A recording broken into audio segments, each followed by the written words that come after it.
에스겔서 12장 8절에서 16절 말씀 제가 봉독하도록 하겠습니다. 이튿날 아침에 여호와의 말씀이 또 내게 임하여 이르시되 인자야, 이스라엘 족속 곧 그 반역하는 족속이 내게 묻기를 무엇을 하느냐 하지 아니하더냐. 너는 그들에게 말하기를 주 여호와의 말씀에 이것은 예루살렘 왕과 그 가운데에 있는 이스라엘 온 족속에 대한 묵시라 하셨다 하고, 또 말하기를 나는 너희 징조라. 내가 행한 대로 그들도 포로로 사로잡혀 가리라.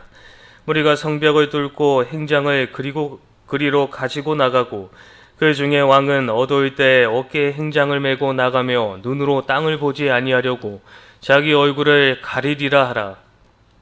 내가 또 내 그물을 그의 위에 치고 내 올무에 걸리게 하여 그를 끌고 갈대아 땅 바벨론에 이르니 그가 거기에서 죽으려니와 그 땅을 보지 못하리라. 내가 그 호위하는 자와 부대들을 다 사망으로 흩고 또 그 뒤를 따라 칼을 빼리라. 내가 그들을 이방인 가운데로 흩으며 여러 나라 가운데에 해친 후에야 내가 여호와인 줄을 그들이 알리라. 그러나 내가 그중 몇 사람을 남겨 칼과 기근과 전염병에서 벗어나게 하여 그들이 이르는 이방인 가운데에서 자기의 모든 가증한 일을 자백하게 하리니 내가 여호와인 줄을 그들이 알리라. 오늘 본문 말씀을 통하여서 내가 여호와인 줄 알리라 라는 제목으로 말씀을 전하도록 하겠습니다. 내가 여호와인 줄 알리라입니다. 앞서 저희가 이 1절에서 7절 말씀을 통하여서 에스겔이 하나님의 말씀을 받고 그 상징적인 행위에 대해서 저희가 상고하였습니다. 에스겔이 하나님의 말씀을 통하여서 포로의 행장을 갖추고 성벽을 뚫고서 밤에 포로처럼 이동하는 그러한 상징적인 행위를 에스겔이 하였습니다. 그리고 그 상징적인 행위를 오늘 본문 말씀에서 하나님께서는 에스겔에게 자신이 그 에스겔이 했던 그 행동에 대해서 하나님께서 자세하게 그 행동에 대해서 설명해 주고 있는 오늘 본문의 말씀입니다. 먼저 8절의 말씀을 보시면 이튿날 아침에 여호와의 말씀이 임하였다라고 말씀하고 있습니다. 이튿날 아침에 임하였다라는 것은 1절에 하나님의 말씀이 임하여서 에스겔이 상징적인 행동을 하였는데 그 행동 그 다음 날에 하나님께서 또 에스겔에게 임하셔서 이야기하심을 말해주고 있습니다. 그렇다면 하나님께서 에스겔에게 어떠한 말씀을 하셨냐? 9절의 말씀에 보시면 하나님께서 에스겔에게 물어보십니다. 어떤 것을 물어보시냐면 너가 전날에 나의 말을 듣고 그 명령에 순종하여서 포로의 행장을 갖추고 성벽을 뚫고 그 밤에 포로처럼 이동하는 그러한 상징적인 행동을 하였는데 너가 그러한 행동을 하였을 때 그 주위에 있던 이 9절의 말씀에 보면 그 반역 족속, 이스라엘 족속 곧 반역하는 족속이 혹시 너에게 물어보지 아니하더냐라고 말씀하고 있습니다. 그러면서 하나님께서 에스겔에게 만약 너에게 그러한 질문을 하게 되면 이렇게 답하라 라고 하나님께서 그 답에 대해서 말씀해 주시는데 그 10절의 말씀에 보면 그 행동에 대한 그 내용에 대해서 말씀해 주십니다. 10절의 말씀에 보시면 너는 그들에게 말하기를 주 여호와의 말씀에 이것은 예루살렘 왕과 그 가운데에 있는 이스라엘 온 족속에 대한 묵시라 하셨다 하고 라고 말을 하고 있습니다. 하나님께서 에스겔에게 혹시나 그 행동에 대해서 물어보면 너가 이렇게 답하라 라고 하나님께서 대답해 주십니다. 어떻게 대답을 하라고 하시냐면 예루살렘 왕과 그 가운데 있는 이스라엘 족속을 위한 묵시다라고 말을 하라라고 말을 합니다. 이 예루살렘 성읍에 머물고 있는 왕과 그리고 유다 백성에게 그 예언의 말씀을 내가 상징적인 행동을 통하여서 하였다라고 하나님께서는 그렇게 대답하라라고 에스겔에게 말해주고 있는 것입니다. 그러면서 이 11절 이후의 말씀에서는 하나님께서는 그 묵시에 대한 그 내용을 자세하게 에스겔에게 말씀해 주고 계십니다. 11절의 말씀해 보시면 또 말하기를 나는 너희 징조라 내가 행한 대로 그들도 포로로 사로잡혀 가리라. 예루살렘 왕과 그 가운데 있는 이스라엘 족속에 대한 그 묵시의 내용은 결국 그 행한 대로 포로로 잡혀가는 그러한 예언의 말씀이었다라는 것입니다. 그러면서 그것이 징조가 될 거라라고 말을 하는데, 이 징조라는 것은 그 에스겔이 상징적인 행동을 한 그것이 징조, 결국 나중에 일어날 일에 대한 징조라는 것을 하나님께서 말씀해 주고 있는 것입니다. 그러면서 12절의 말씀해 보시면 그 에스겔의 행동에 대해서 이제 말씀해 주십니다. 12절의 말씀해 보시면 무리가 성벽을 뚫고 행장을 그리로 가지고 나가고 그 중에 왕은 어두울 때 어깨에 행장을 메고 나가며 눈으로 땅을 보지 아니하려고 자기 얼굴을 가리리라 하라라고 말씀해 주고 있습니다. 하나님의 징계를 받은 그 예루살렘 안에 이제 바벨론 군대가 들어오게 됩니다. 그 바벨론 군대가 이 예루살렘을 침략하기 위하여서 성문과 성벽을 치고 부수게 되는데, 결국 그 성벽이 뚫리게 되고 그 뚫린 그 성벽을 통하여서 그 행장을 메고 이스라엘 유다 백성과 그 중에 왕이 그 틈을 통하여서 나갈 것을 말씀해 주고 있습니다. 근데 여기서 보시면 이 왕에 대해서 더 자세히 설명해 주고 있는데, 여기서 보시면 이 행장을 메고 나가고 있는데, 그 행장을 메고 나가는 것이 왕의 신하들이 왕의 짐을 메고 나가는 것이 아니라, 여기서 보시면 그 중에 왕은 어두울 때 자신의 어깨에 행장을 메고 나간다라고 말을 해주고 있습니다. 결국 예루살렘 성읍에 그 죄악으로 인하여서 하나님의 징계가 임하게 되는데, 그 징계 가운데 그 바벨론 군대가 예루살렘에 들어오게 되었고, 그리고 그 가운데서 그 전쟁으로 인하여서 성벽이 부서지는 그 틈 사이로 예루살렘 왕, 여기서 말하는 그 왕은 유다의 마지막 왕 시드기야를 말을 합니다. 그 시드기야 왕이 자신의 짐을 어깨에 메고 그 틈을 통하여서 도망한다라고 하나님께서 에스겔에게 말씀해 주고 있는 것입니다. 그 가운데서 그 왕의 행동은 이렇게 행동하고 있습니다. 어깨에 짐을 메고 하반절의 말씀을 보시면 그 틈으로 나갈 때 눈으로 땅을 보지 아니하려고 자기 얼굴을 가리면서 나간다라고 말씀해 주고 있습니다. 이 말의 뜻은 무엇이냐면, 이제 시드기야 왕이 예루살렘 성읍이 바벨론에 의해서 함락되는 그 시점에서 이제 도망을 하게 되는데, 다시는 돌아오지 못할 그 예루살렘을 보지 아니하는 그 안타까운 마음으로 자신의 두 손으로 얼굴을 가리고 나감을 볼 수가 있습니다. 하나님이 택한 이스라엘 백성이고 이스라엘 민족이고 하나님께서 세우신 왕인데, 참으로 죄악으로 인하여서 그 왕이라고 하는 자가 참으로 성문으로 나가는 것이 아니라 성벽이 부서진 그 틈을 통하여서 자신이 그 어깨에 짐을 메고 참 두 얼굴을 가리고 눈을 보지 않고 땅만 보며 나가게 되는, 어떻게 보면 비참하고 참으로 처참한 상황이 이어질 것을 하나님께서 말씀해 주고 있습니다. 그러면서 또 저희가 주의 깊게 보아야 될 것은 그것입니다. 12절 말씀에 보면 이 왕이 나가는 시간대를 저희가 보아야 되는데, 이 시드기야 왕이 이 어두울 때 나간다라고 말을 하고 있습니다. 어두울 때 나간다. 어두울 때 나간다라는 것은 주위의 모든 시선을 피하여서 도망하는 것을 말을 합니다. 얼마나 그 급박한 상황 가운데서 이 왕이 어깨에 짐을 메고 나가는데, 주위에 있는 사람들의 눈을 피하기 위하여서 그 밤에 도망을 하는, 저희가 말로 야반 도주를 하는 것처럼 도망한다라고 말을 하고 있습니다. 그러면서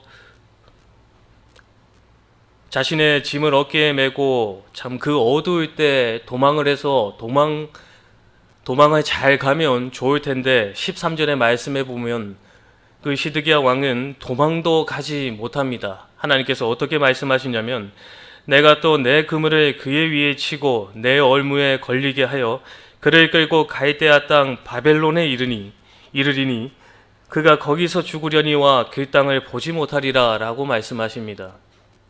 시드기야 왕은 이 바벨론 군대가 들어왔을 때 도망을 가려고 하였지만 하나님께서 그의 걸음을 그물과 올무로 걸리게 하셨습니다. 그리고 그뿐만 아니었습니다. 14절의 말씀해 보시면 내가 그 호위하는 자와 부대들을 다 사망으로 흩고 또 그 뒤를 따라 칼을 빼리라 라고 말씀하고 있습니다.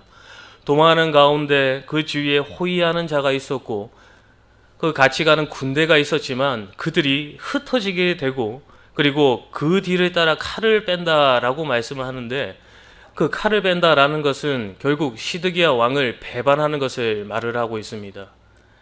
결국에는 하나님의 심판이 그 징계가 임하는 그 예루살렘 안의 가운데서 참으로 하나님의 백성들은 결국 동분서주 결국 서로 각자 흩어지는 어떻게 보면 처참한 결과를 맞이하게 되었습니다.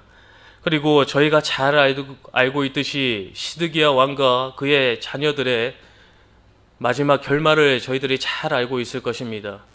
결국 야반 도주를 하는 시드기야 왕 도망가지 못하고 참으로 그 바벨론 왕 느부갓네살 왕 앞에서 자신의 자녀들은 그 목전에서 죽임을 당하게 되고 시드기야 왕은 그 앞에서 두 눈이 뽑히게 되었습니다. 그리고 두 눈만 뽑힌 것이 아니라 그 뽑힌 채로 결국 바벨론 포로로 가게 되었습니다. 그렇기에 13절 하반절의 말씀에 그 땅을 보지 못할 것이라 라고 말씀하시는 것은 시드기야 왕이 결국에는 다시 예루살렘으로 돌아오지 못할 것임을 하나님께서는 에스겔을 통하여서 말씀해 주고 있습니다. 그러시면서 하나님께서는 15절과 16절의 말씀에서 두 번을 연거푸 하시는 말씀이 있습니다. 오늘 본문 말씀의 제목과 같은데 15절과 16절의 말씀에 보시면 내가 그들을 이방인 가운데로 흩으며 여러 나라 가운데 해친 후에야 내가 여호와인 줄을 그들이 알리라. 그러나 내가 그중 몇 사람을 남겨 칼과 기근과 전염병에서 벗어나게 하여 그들이 이르는 이방인 가운데서 자기 모든 가증한 일을 자백하게 하리니 내가 여호와인 줄을 그들이 알리라. 하나님께서는 이 이스라엘 유다 백성들이 하나님의 징계를 받은 후에 내가 여호와인 줄을 그들이 알 것임을 하나님께서는 말씀해 주고 있습니다. 먼저 15절의 말씀에 보시면 유다 백성들이 이 이방인 가운데로 흩어진 후에야 여호와를 알 것이다 라고 말씀해 주고 있는데 이것은 무슨 말이냐면 이스라엘 백성들이 유다 백성들이 하나님께 지은 그 죄악으로 인하여서 결국 바벨론 포로로 잡혀가게 됩니다. 그리고 바벨론 포로로 잡혀갈 때 생각을 하게 되는 것입니다. 어떤 생각을 하게 되냐면 에스겔이 상징적으로 보여주었던 그 행동이 그것이 우리의 모습이었구나라는, 그것이 우리의 징조였구나라는 것을 깨닫게 된다라는 것입니다. 그러면서 하나님께서 하셨구나라는 것을 깨닫게 된다라는 것입니다. 그 당시에 바벨론이 강대해져서 참으로 부국 강병을 이루어서 참 그 옆에 있는 나라를 침략하고 그 나라들을 자신의 나라를 만들려고 그 욕심을 내어서 전쟁을 하고 했던 것이 아니라 하나님께서 바벨론을 강대하게 만드셔서 이스라엘을 치게 하셨다라는 것을 이스라엘 유다 백성들이 깨닫게 된다라는 것을 말씀해 주고 있는 것입니다. 결국에는 자신들의 죄악으로 인하여서 하나님께서는 이 바벨론을 몽둥이로 사용하셔서 그들을 깨닫게 하셨구나라는 것을 깨닫게 된다라는 것을 하나님께서 말씀해 주고 있는 것입니다. 그러면서 하나님께서는 또 한번 유다 백성들이 하나님 여호와인 줄을 알 것임을 또 말씀해 주고 있는데 16절의 말씀해 보시면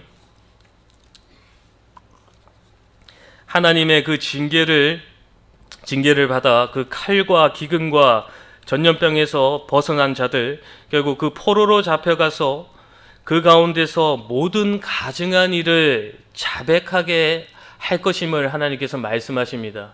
그리고 그 자백한 후에, 그 회개를 한 후에 여호와 하나님을 알 것이다 라고 말씀해 주시는데, 이 말의 뜻은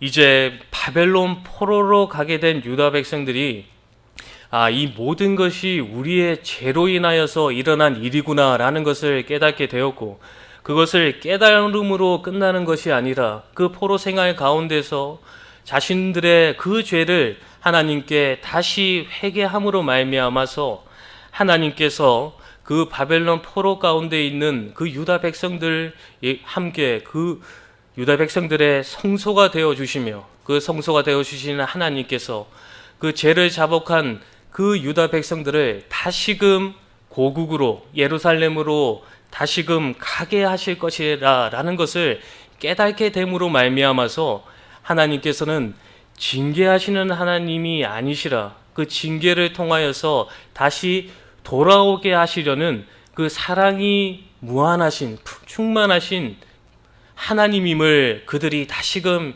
깨달을 것임을 하나님께서는 말씀해 주고 있습니다. 그러므로 저희도 오늘 본문 말씀을 통하여서 교훈 받아야 될 것은 이것입니다. 저희가 하나님을 바로 알 때 저희의 삶이 결정됨을 저희가 알아야 할 것입니다. 하나님을 바로 알 때 저희의 삶이 결정이 되는 것입니다. 신명기 7장 9절과 10절의 말씀에 보시면, 그런즉 너는 알라 내 하나님 여호와는 하나님이시요 신실하신 하나님이시라. 그를 사랑하고 그의 계명을 지키는 자에게는 천대까지 그의 언약을 이행하시며 인애를 베푸시되, 그를 미워하는 자에게는 당장에 보응하여 멸하시나니 여호와는 자기를 미워하는 자에게 지체하지 아니하시고 당장에 그에게 보응하시느니라 라고 하나님께서는 말씀하고 있으십니다. 이스라엘 백성은 하나님을 여호와로 부르기는 하였지만 하나님 외에도 우상들과 함께 하나님을 섬겼습니다.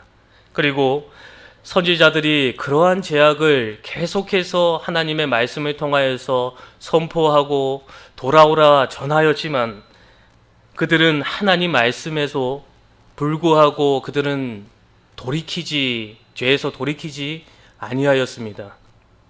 이에 하나님께서는 자기를 미워하는 그 이스라엘 백성을 보응하셨습니다. 그리고 결국에는 참으로 하나님의 징계를 통하여서 그 예루살렘 성읍이 무너지게 되는 그 징계를 받게 되었습니다. 하지만 참으로 유일하시고 이 땅을 창조하신 그 하나님, 그리고 구원의 하나님을 바로 알고 하나님 외에는 다른 신이 없음을 인정하는 자에게 하나님께서는 이 신명기 말씀처럼 천대까지 사랑해 주시고 그리고 보호해 주시며 돌보아 주십니다. 그러므로 오늘 본문 말씀을 저희는 반면 교사로 삼아야 할 것입니다. 하나님을 바로 알 때 우리의 삶이 결정되는데, 하나님을 바로 알고 하나님만을 섬기는 자에게는 하나님께서는 천대까지 그 은혜 가운데 거하게 하시며, 하지만 하나님을 바로 알지 못하는 자에게는 하나님께서는 그 죄로 말미암아 그것을 징계하심을 우리는 깨달아야 할 것입니다. 그러므로 저희가 그것을 잘 알고 깨달아서 참으로 저희가 하나님 한 분만을 섬기며 그리고 하나님 한 분만을 의지하며 이 천대까지 그 은혜 안에 거하며 하나님께서 주시는 그 복을 누리며 살아가는 저희 모두가 되어야 하겠습니다. 다 함께 기도하겠습니다. 하나님 아버지, 이 징조를 통하여서 이스라엘 백성이 죄를 뉘우치고 돌아오기를 원하셨지만 죄에서 돌이키지 않음으로 징계를 받은 것을 저희가 이것을 반면교사로 삼아서 하나님을 바로할 때 복된 삶을 살 수 있음을 저희가 잘 깨달아서 하나님을 바로 알고 믿고 섬김으로 천대까지 은혜를 베풀어 주시는 그 하나님 안에 거하는 복된 삶을 살아가는 저희 모두가 될 수 있도록 주님께서 은혜를 베풀어 주시옵소서. 감사하며 예수님의 이름으로 기도하옵나이다. 아멘.